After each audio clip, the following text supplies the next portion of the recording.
देश दुनिया में कोरोना के संक्रमण पर लगाम लगने की बजाय दिन ब दिन ये मामले बढ़ते ही जा रहे हैं।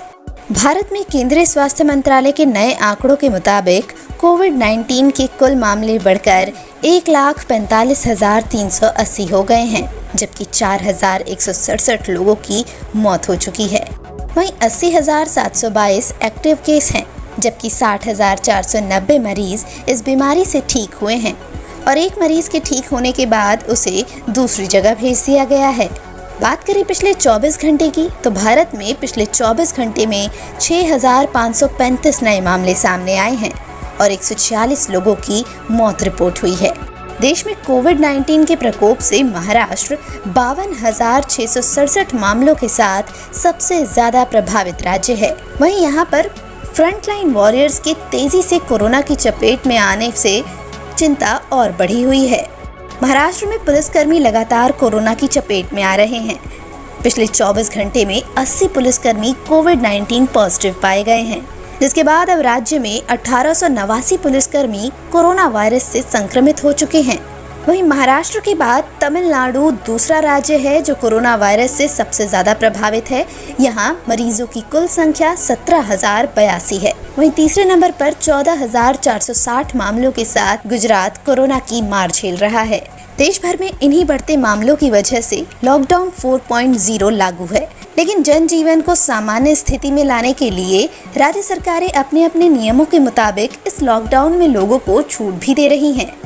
इसी के तहत राजस्थान सरकार ने सोमवार को टैक्सियों और ऑटो रिक्शा को राज्य के रेड जोन इलाकों में संचालित करने की अनुमति देने का फैसला किया। लॉकडाउन 4.0 के नियमों में बदलाव करते हुए सरकार ने ओला और उबर सहित टैक्सियों के उपयोग की अनुमति दे दी। साथ ही सामाजिक दूरी और स्वच्छता बनाए रखने की सलाह भी दी। लॉकडाउन 4.0 में कहीं छूट दी जा रही है तो कहीं सख्ती भी बरती जा रही है। इसी के तहत दिल्ली गाजियाबाद सीमा को सील किया गया, लेकिन अब इससे थोड़ी परेशानी भी झेलनी पड़ रही है। दिल्ली गाजियाबाद सीमा सील करने के बाद यहाँ भारी ट्रैफिक जाम देखने को मिल रहा है। वजह है पुलिसकर्मी सीमा पर लोगों की जांच में जुटे हैं। इस बीच कोरोना वायरस के संक्रमण के चलते सरकार ने हर जगह मास्क लगाना अनिवार्य कर दिया है। ऐसे में NPPA की सलाह के हस्तक्षेप के बाद देश के प्रमुख निर्माताओं और निर्यातकों ने N95 मास्क की कीमतों को 47% तक कम भी कर दिया है। सरकार कोरोना वायरस से छुटकारा पाने की हर मुमकिन कोशिश कर रही है और इन कोशिशों में एक अहम कदम माना जाता है लोगों का ज्यादा से ज्यादा टेस्ट करवाना। वहीं भारतीय चिकित्सा अनुसंधान परिषद यानी ICMR का कहना है कि देश में कोविड-19 के लिए मंगलवार सुबह 9 बजे तक 31,26,119 नमूनों का परीक्षण किया गया है। इनमें से पिछले 24 घंटे में 92,528 का परीक्षण हुआ है। देश कोरोना की मार से जूझ रहा है और इससे निजात पाने की कोशिशों में जुटा है, लेकिन भारत के साथ साथ दुनिया भर के कई देश कोरोना के प्रकोप से बचे नहीं हैं। कोरोना के बढ़ते मामलों के बीच जॉन हॉपकिंस यूनिवर्सिटी ने वैश्विक कोरोना मामलों पर कहा है कि वैश्विक रूप से कोरोना मरीजों की कुल संख्या 55 लाख के करीब पहुंच गई है। वहीं सबसे ज्यादा कोरोना का कहर झेल रहे अमेरिका में सोमवार तक कोविड-19 से 532 नई मौतें दर्ज हुई हैं। जॉन हॉपकिंस यूनिवर्सिटी के मुताबिक 16,62,375 मामलों के साथ अमेरिका में कुल 98,218 मौतें रिपोर्ट हो चुकी हैं। वहीं चीन में कोरोना वायरस के 36 नए मामले सामने आए हैं। इनमें से 29 मामले ऐसे हैं जिनमें संक्रमितों में कोविड-19 के कोई लक्षण ही नहीं हैं। National health commission of PRC के मुताबिक यहाँ ज्यादातर मामले वुहान से ही सामने आए हैं, जहाँ अभी तक 65 लाख लोगों की जांच की जा चुकी है।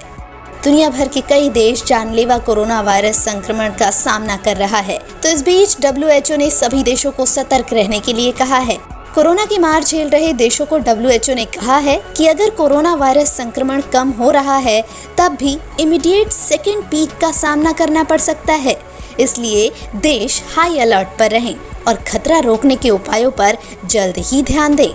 हालांकि इस अलर्ट के बीच एक राहत की उम्मीद जगाई है अमेरिका की एक बायोटेक कंपनी नोवावैक्स ने, जिसने ऑस्ट्रेलिया में इंसानों पर कोरोना वायरस वैक्सीन का ट्रायल शुरू करने की मंगलवार को घोषणा कर दी। इस दौरान मेलबर्न और ब्रिस्बेन में 131 वॉलंटियर्स पर वैक्सीन का ट्रायल होगा। इसमें वैक्सीन की सुरक्षा और प्रभावशीलता के शुरुआती संकेतों के बारे में पता लगाने की कोशिश होगी। कोरोना वायरस की वैक्सीन तलाशने की कोशिश दुनिया भर के कई देश कर रहे हैं और उम्मीद जताई जा रही है कि जल्द से जल्द इस काम में सफलता मिले। सब्सक्राइब कीजिए the political optics YouTube channel को और बेल आइकन को दबाइए देश दुनिया की ताज़ा खबरें सबसे पहले देखने के लिए।